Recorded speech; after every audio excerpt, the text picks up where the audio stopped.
ఓం నమో భగవతే వాసుదేవాయ. అందరికీ నమస్కారం.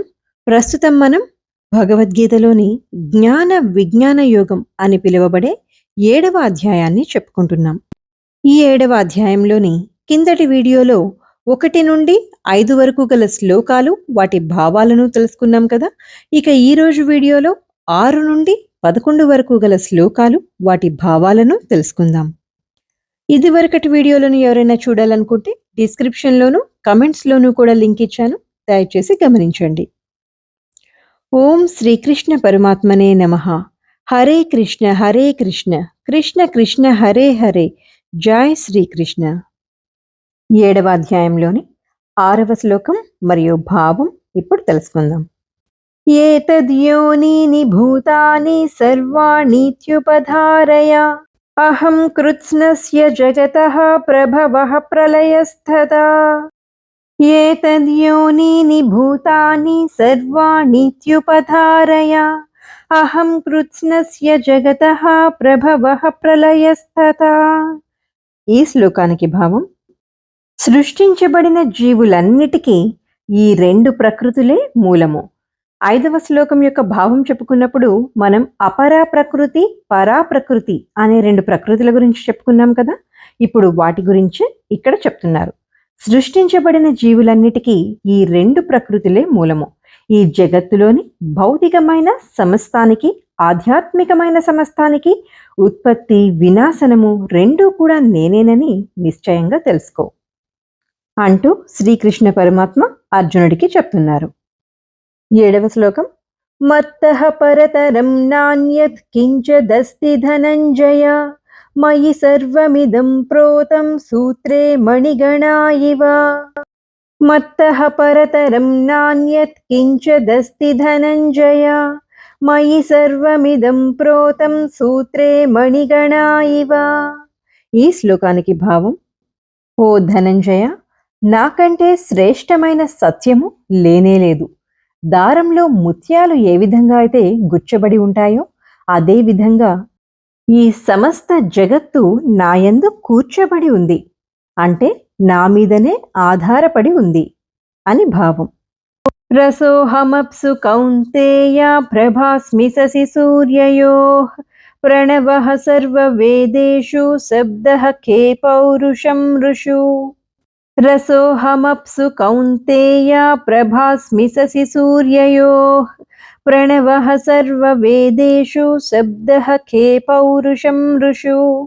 ఈ శ్లోకానికి భావం: ఓ కుంతీపుత్ర, నీటిలోని రుచిని నేనే, సూర్యచంద్రులలోని ప్రకాశమును నేనే, వేదాలలోని ఓంకారమును కూడా నేనే, ఆకాశం నందలి శబ్దమును నేనే, మానవులలోని శక్తి సామర్థ్యమును నేనే అని చెప్తూ ఇంకా 9వ శ్లోకంలో ఈ విధంగా చెప్తున్నారు. పుణ్యో గంధః పృథివ్యాంచ తేజశ్చాస్మి విభావసౌ జీవనం సర్వభూతేషు తపశ్చాస్మి తపస్విషు. పుణ్యో గంధః పృథివ్యాంచ తేజశ్చాస్మి విభావసౌ జీవనం సర్వభూతేషు తపశ్చాస్మి తపస్విషు. ఈ శ్లోకానికి భావం: ఈ భూమి యొక్క మూల సుగంధమును నేను, అగ్నిలో వేడిని, తేజస్సును నేను, నేను జీవులందరి ప్రాణమును, నేను తపస్సులందరిలోనూ తపస్సును అంటూ శ్రీకృష్ణ పరమాత్మ వివరిస్తున్నారు. 7వ అధ్యాయంలోని 10వ శ్లోకం: బీజం మాం సర్వభూతానాం విద్ధి పార్థ సనాతనం బుద్ధిర్బుద్ధిమతామస్మి తేజస్తేజస్వినామహం. బీజం మాం సర్వభూతానాం విద్ధి పార్థ సనాతనం బుద్ధిర్బుద్ధిమతామస్మి తేజస్తేజస్వినామహం.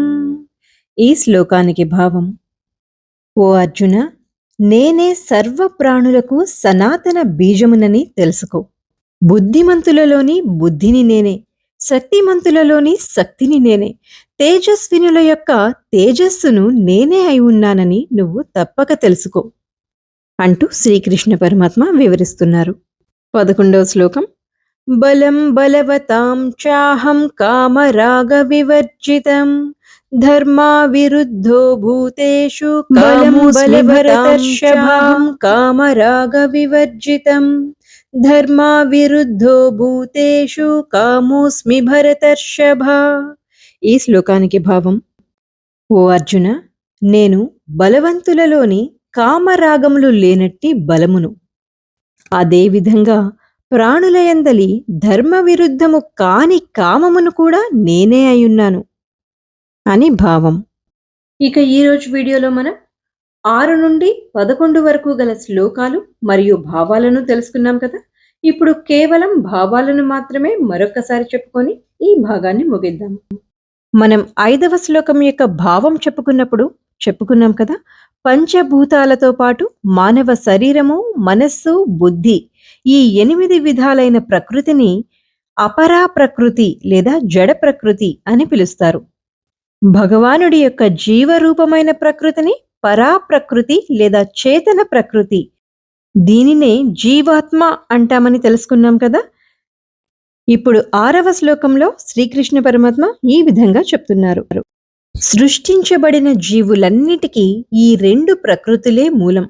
ఈ జగత్తులోని భౌతిక సమస్తానికి, ఆధ్యాత్మికమైన సమస్తానికి ఉత్పత్తి, వినాశనము 2 కూడా నేనేనని నువ్వు తెలుసుకో. ఓ ధనంజయ, నాకంటే శ్రేష్టమైన సత్యము లేనే లేదు. దారంలో ముత్యాలు ఏ విధంగా అయితే గుచ్చబడి ఉంటాయో, అదేవిధంగా ఈ జగత్తు అంతా నాయందు కూర్చబడి ఉంది. ఇక్కడ శ్రీకృష్ణ పరమాత్మ పైకి కనిపించే జడ ప్రకృతి, దానిని నడిపించే చైతన్య శక్తి అంతా నేనే అని చెప్తున్నారు. నాకంటే భిన్నంగా గాని గొప్పగా గాని ఇంకేదీ లేదు అని వివరిస్తున్నారు.